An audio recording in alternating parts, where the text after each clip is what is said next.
I'm going to be taking the builder's license test this winter, but my biggest mental barrier is coming across a problem on my own that I'm not familiar with. What is your advice to tackle situations that you don't know how to fix? And that's what your task is going to be about, is how do you find answers to things that you don't know the answer to.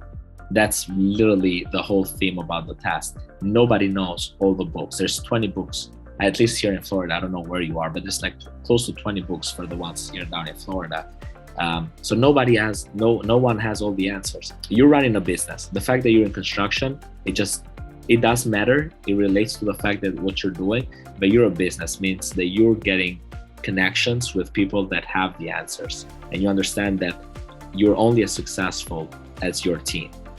You have to choose your team correctly, and you have to empower people.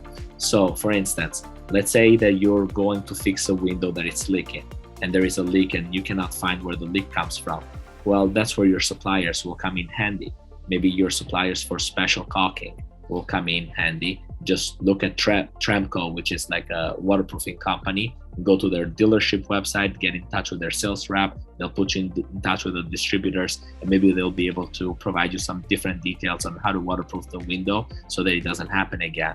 They might even come out there. They have different tools and resources on help you figure it out.